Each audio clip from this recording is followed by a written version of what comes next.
évidemment, à tous nos téléspectateurs et auditeurs, le fil rouge de notre soirée, ce sera tout ce qui se passera à Southport, en Angleterre, à Londres, avec ces manifestations et ces débordements prévus par les forces de l'ordre. Mais je voudrais prendre les dernières minutes de cette émission pour évoquer cette information majeure. L'agence de l'ONU pour les réfugiés palestiniens, l'UNRWA, dont on parle beaucoup depuis le 7 octobre dernier, et cette terrible attaque terroriste du Hamas, de nouveau dans la tourmente. 9 membres du personnel de l'UNRWA pourraient avoir été impliqués dans les attaques du Hamas du 7 octobre, selon l'enquête interne des Nations Unies qui portait sur 19 personnes accusées par Israël. Plus d'explications avec Mathilde Ibanez. 7 mois après les premiers soupçons de complicité dans les attaques du 7 octobre, l'ONU reconnaît que 9 agents des Nations Unies pour les réfugiés palestiniens pourraient avoir été impliqués.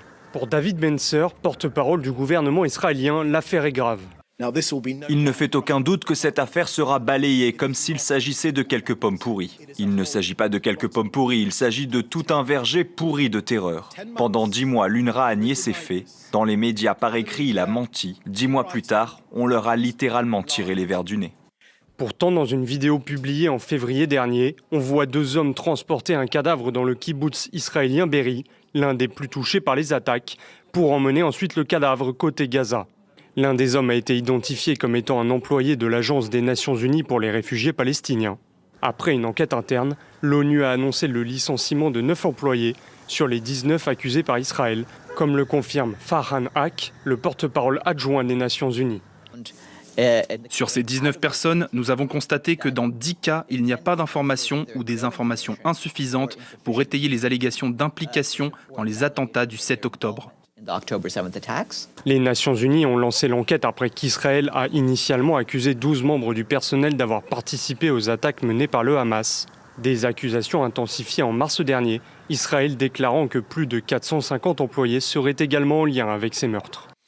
Sujet de Tancred Guillotel, c'est un discrédit immense, énorme, Najwa El Haïté pour l'ONU, dont dépend cette agence de l'UNRWA. Alors, le commentaire de ce responsable israélien, il est important. Est-ce que ce sont quelques pommes, parce que l'UNRWA emploie des centaines de personnes, ou est-ce que c'est tout un verger, pour reprendre sa métaphore?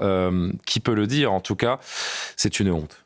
Oui, c'est une honte et c'est très inquiétant. Cette information est extrêmement grave, c'est-à-dire qu'au sein de certaines institutions internationales, vous avez des militants avec une idéologie bien précise. Donc là, il faut rappeler quand même que cette agence de l'ONU des réfugiés palestiniens aide environ 6 millions de réfugiés palestiniens. Donc elle propose des services au niveau de l'éducation, etc., etc.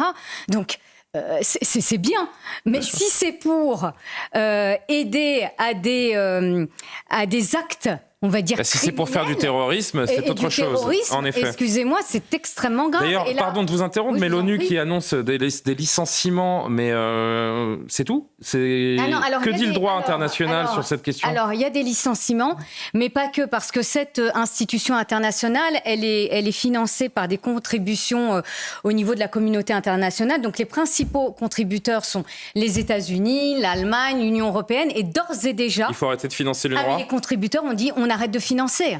Et donc ça, c'est une réponse. Donc les sanctions, elles doivent être extrêmement sévères et pénalement sévères.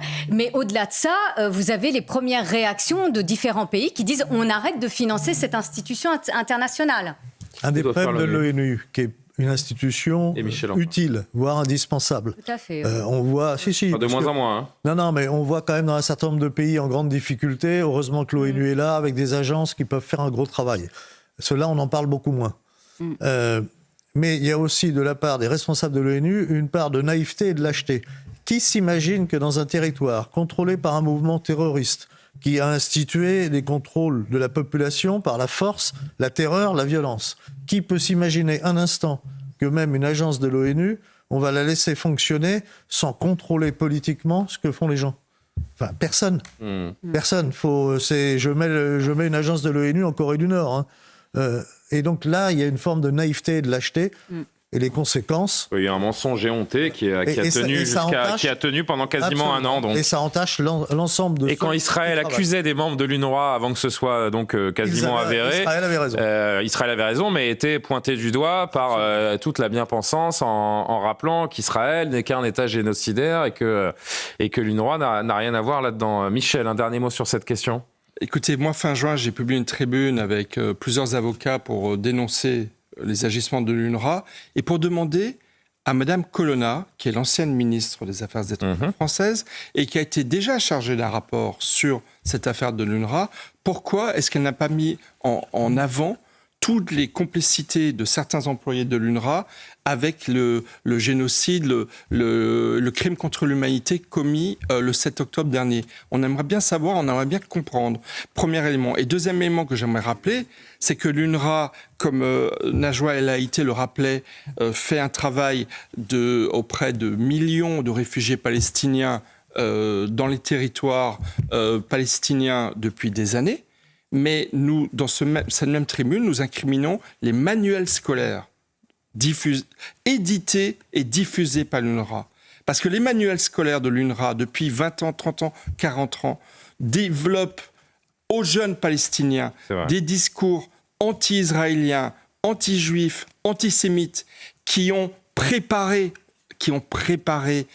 une haine d'Israël et des Juifs à laquelle les Nations Unies ont participé directement par les agissements de l'UNRWA. Et c'est inadmissible. Et donc le gel des financements européens, américains et notamment français doivent évidemment continuer parce qu'on ne peut pas cautionner ce genre d'agissement. Voilà pour cette info stupéfiante et honteuse autour de cette agence de l'ONU qui serait donc impliquée pour certains de ses membres, 9 en l'occurrence, dans les attaques du 7 octobre. Merci aux téléspectateurs de CNews et aux auditeurs d'Europe 1 de nous avoir suivis pour cette deuxième heure de Punchline. Merci aux invités d'avoir été présents sur ce plateau.